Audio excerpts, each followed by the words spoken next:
So welcome back to my channel the Via vibes.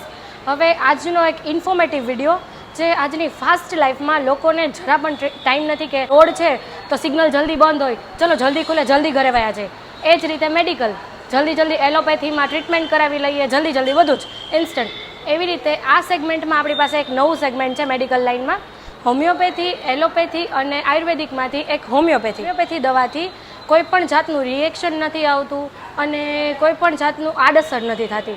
તો homeopathy દવા માટે, homeopathy treatment માટે ચલો આજે થોડું જાણીએ. રાજકોટ ક્ષેત્રે હોમિયોપેથી લેવલમાં doctor Radhikaben Atman homeo clinic ઘણા વર્ષોથી કાર્યરત છે. અને તો આવો ચલો મળીએ રાધિકાબેનને.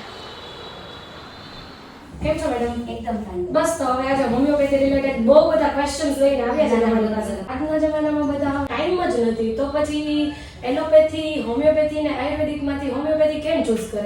અચ્છા, પહેલા તો એક બહુ મોટી મિસબિલીફ છે કે homeopathy is slow. Homeopathy is as fast as other pathies. Okay. હા, ટાઈમ શેમાં લાગે છે કે જે જૂના રોગ છે કે જે ડીપ રૂટેડ થઈ ગયા છે તો એની અંદર ડેફિનેટલી ઇટ ટેક્સ ટાઈમ. પણ એ તો કોઈ પણ પથીમાં તમે જાશો it will take time. So it is a big myth કે હોમિયોપેથી જે છે એ સ્લો એક્ટિંગ છે. અમારી પાસે એક્યુટ પેશન્ટ્સ આવે છે, અમારી એક્યુટ ઓપીડી હોય છે, એમાં અમે લોકો તાવ પણ એટલી ફાસ્ટ મટાડી શકીએ છીએ. ઇવન કોઈ પણ ડિસીઝીસ છે કે જે એક્યુટ કેટેગરીઝમાં આવે છે એમાં પણ હોમિયોપેથી ખૂબ સરસ અને ખૂબ ફાસ્ટ રિઝલ્ટ આપતી હોય છે. ઓકે, મોસ્ટ ઓફમાં હોમિયોપેથી કયા હાઈએસ્ટ જે રોગ છે કે માણસોને બહુ જ થતા હોય એમાં વધારે અસરકારક છે?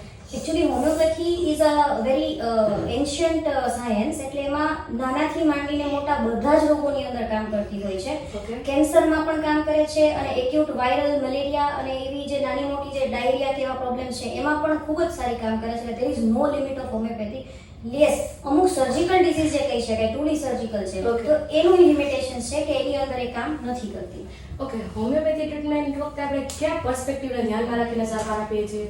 હોમિયોપેથિક દવાની અંદર આપણે હોમિયોપેથીનો એક કોન્સેપ્ટ છે કે જેની અંદર આપણે એવું કન્સિડર કરીએ છીએ કે patient as a whole, holistic science અમે કહીએ છીએ કે પેશન્ટનું માઇન્ડ છે કે એનું આજુબાજુનું વાતાવરણ છે દેટ ઇઝ નોટ ડિફરન્ટ. તો એનું બોડી અને માઇન્ડ તે બોથ આર સેમ. તો એના બધા જ પર્સપેક્ટિવને ધ્યાનમાં રાખી અને અમે આખો પૂરો કેસ ટેકિંગ કરતા હોઈએ છીએ અને એની ઉપરથી અમે લોકો મેડિસિન પ્રિસ્ક્રાઇબ કરતા હોઈએ છીએ. તો મેડમ હજી એક ક્વેશ્ચન છે કે એલોપેથી અને હોમિયોપેથી સાથે લઈ શકાય? યસ, લઈ શકાય. ઘણા પેશન્ટ છે ક્રોનિક હાઇપરટેન્સિવ હોય છે, ડાયાબિટીસ હોય છે કે જેને લાઇફસ્ટાઇલ ડિસઓર્ડર્સ કહીએ છીએ, અથવા તો એવી પણ રોગ હોય છે કે જેની અંદર ઘણા વર્ષોથી એલોપેથિક્સ ચાલુ હોય છે. તો yes, we can take it. હા, એ તમે હોમિયોપેથિક ડોક્ટરની સલાહ અને એલોપેથિક ડોક્ટરની સાથે સલાહ લઈ અને definitely we can treat together. Okay. અને મેડમ હોમિયોપેથી ટ્રીટમેન્ટ ચાલતી હોય ત્યારે મેઇનલી શું ધ્યાનમાં રાખવાનું હોય? હોમિયોપેથિક ટ્રીટમેન્ટ વખતે પહેલા એવું બહુ રિસ્ટ્રિક્શન્સ રાખવામાં આવતા. ડેફિનેટલી રોગ રિલેટેડ જે કંઈ પણ ધ્યાનમાં રાખવાનું હોય, માનો કે તમને શરદી તાવ કે વોટેવર કંઈ છે તો ઠંડુ ને એવું બધું એવોઇડ કરીએ છીએ. તો that the precautions which are needed એ તો હોય છે. બાકી હોમિયોપેથિક મેડિસિન્સ એ ટંગમાંથી એબ્ઝોર્બ થતી હોય છે, કારણ કે ટંગ છે ને એ હાઈલી નર્વેટિક હોય છે, નર્વ્સ એમાં બહુ વધારે હોય છે, તો ત્યાંથી એબ્ઝોર્બ થતી હોય છે. તો we have to keep hour mouth clean. તો એના માટે આપણે 10 મિનિટ 15 મિનિટ આગળ પાછળ કંઈ ખાવા પીવાનું ન હોય.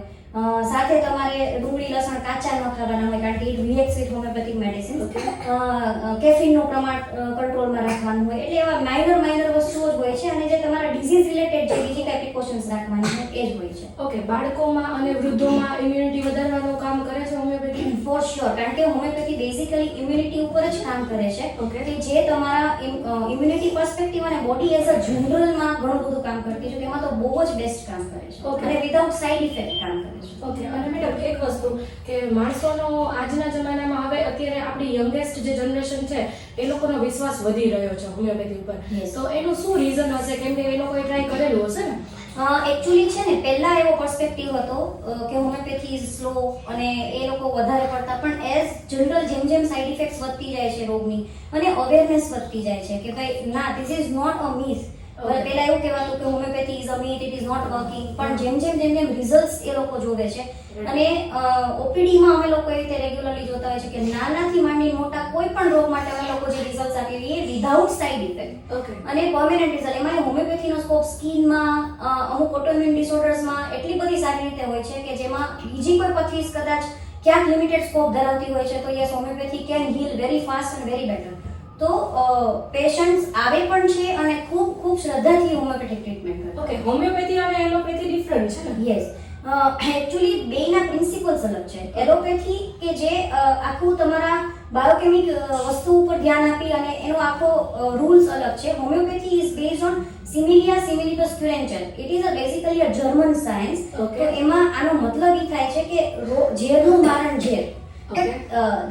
It is very difficult to understand બધાને કેવું, પણ હા, તમને જે પ્રોબ્લેમ થાય છે એ એવી દવાઓથી અમે ટ્રીટ કરીએ છીએ કે જે દવા સેમ સિમ્પટમ્સ પ્રોડ્યુસ કરે છે. તો Okay. The base is different. Okay. Yes, the medicine is prepared જે હોમિયોપેથીમાં થાય છે અમે પ્લાન્ટ્સ, મિનરલ્સ એવા કિંગડમ્સમાંથી બનાવતા હોઈએ છીએ. બેની ટોટલ જે એક્શન્સ છે they are different. Okay madam, હવે જો આપણે એલોપેથી દવા લઈએ તો લીવર કિડની પર ઇફેક્ટ કરે છે, તો આ હોમિયોપેથી દવાથી કઈ ઇફેક્ટ કરે એવું? એકચ્યુઅલી એવી કોઈ નોન સાઇડ ઇફેક્ટ્સ નથી જોવા મળી, કારણ કે the homeopathic medicines are not chemical based. Okay.